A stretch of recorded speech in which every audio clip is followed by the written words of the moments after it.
Mr. Arreola? In one word, it's like renegotiate and get an extension and start giving people jobs or students jobs in the community to serve as a police officer or a fire department, paramedic, whatnot, in order for, and lower the wages on it too. You can always do a cap and salary and, and lower the wages at the recessional times from $32, I guess, an hour to $20 an hour and provide more jobs. Thank you. Thank you. Mr. Hahn? Well, I agree with some of what's said, and I disagree with some of what's been said. It is a legal issue, and the laws need to be changed. But with respect to the current hires, all of the negotiations that the bargaining groups have done in the last years to bring down those some of the things Mr. Marsh said are going to bring us $4 million of a $100 million budget in 15 years. So they're not going to really help us because we're not in a hiring mode. The other part of it is laws can be changed. Anthony Cannella, who represents us in the Senate, had a hybrid plan that was proposed. It didn't go anywhere because it's something that needs to continue to be worked out, where it was moving toward a more of a defined contribution plan as opposed to defined benefit plan. What that means is if the stock market goes down and the retirement system loses money in Sacramento, they write us a bill in Modesto to make up the difference. The total liability is on the city. In most every other industry, in every private, it's all, the employee has that risk. So while it'll never get all the way that way, we need to move towards that. I introduced on the ballot in November 3 questions to ask you, the citizens, whether you want us to work on pension reform. And while I agree that those things require laws to be changed, they need to be changed, and we need to do that because California is broke over our public retirement system and compensation for public employees, and it just has to be fixed. It doesn't mean that they're bad people, it just means that we can't afford it. So we need to do that. We have a shortfall of $12 million. $12 million in 2 years. The only way we can fix that is increase income, which isn't going to happen in 2 years, no matter what we do. Reduce the amount of services, and I'm supposed to look you in the eye and say that's a good thing that we're going to reduce a bunch of cops on the street. So the only way we can do it is reduce salaries and benefits, and that has to be done. And that's why I'm the only one up here that's willing to take that battle on. Thank you. This is for Mr. Arreola. Do you have any plans for the unincorporated sections of the city? Well, the information and planning we have for the unincorporated sections of the city, well, we don't really know we want to bring any kind of business in here. But if we do, we want to make sure it's provided for the communities and to receive jobs, students, and everyone else that can enter revenue at that. But at this moment, no, I don't. Thank you.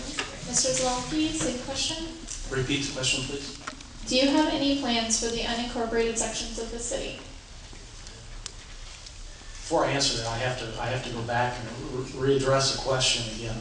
And Mr. Marsh may want to comment after I do. But they say that the council couldn't respond to it, or was not, because the pension spiking was approved in prior councils. That's true. But in 2007, Hahn made the motion at the City Hall to approve the current pension spiking that's going on right now. They could have negotiated in 2007 with the fire and 2008 with the chief. And Mr. Hahn was directly responsible for allowing that to go on. Like I said, he made the motion to approve it at the time. So if you want to say you're against it and you change your position, that's fine. But don't act like you weren't responsible. So I disagree with that. As for islands, there is a difference in Modesto between the islands and the city limits, significantly a challenge to bring those things in.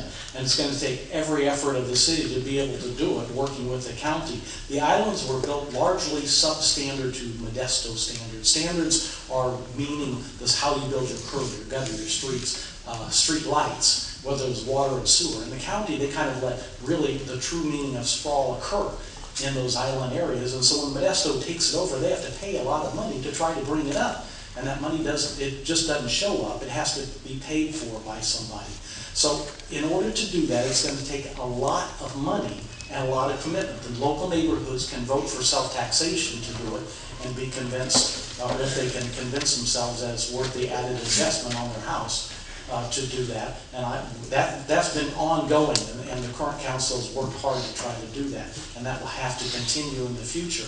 As funds become available through the federal resources, and I don't see that in the near future, there's some opportunity to do some infilling. But it's largely because substandard housing was allowed, and the city is stuck with the problem trying to bring it up to what the city standards would be.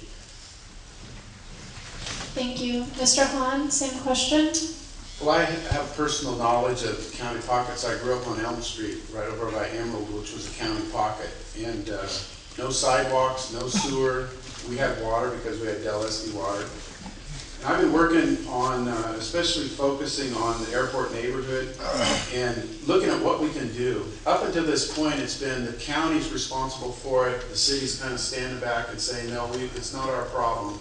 But it's our citizens there in the county pocket that are suffering this disparity between what we have in the city and what they experience.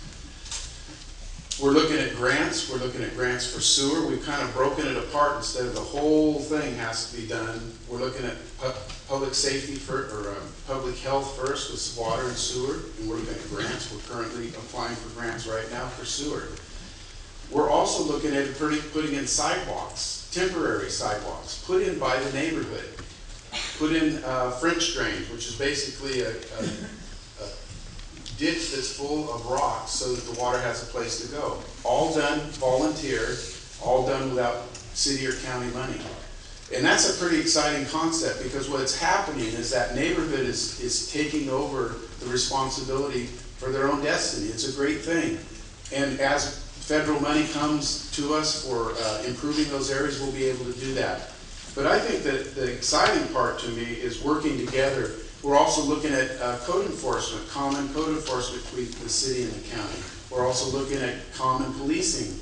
Instead of having the county sheriff come to a pocket that's in the middle of the city, why wouldn't the police department do that? And in reality, if there's a major event, city police are there first anyway.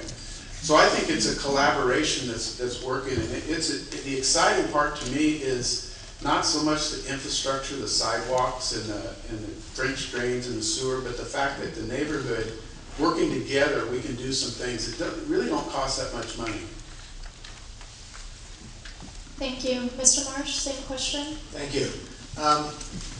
I was actually, along with Jeff Grover, the person that really worked with the county, Jeff in the county, myself on the city, to bring Robertson Road to a vote that the citizens of Modesto approved easily, by the way. We have another vote coming on this election, and that's the Rouse, Colorado area, the area across from James Marshall School, if any of you are familiar with that area.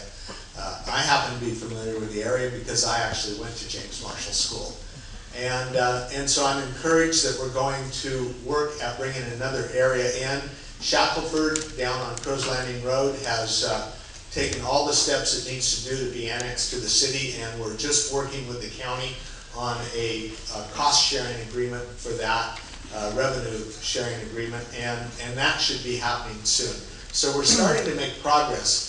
Our problem has been that the county has been totally unwilling to set a priority schedule on all of the county islands. We have asked for that, we at the city have asked for that, where all of the county islands are prioritized on what order that they will be worked on and improved.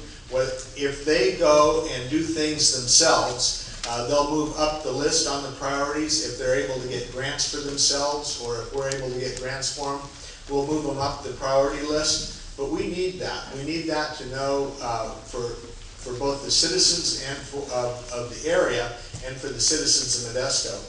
Finally, I'm in favor of having one vote for all the county islands on sewer extension and get that out of the way so it's no longer an impediment to them moving forward and being prepared to move into the city.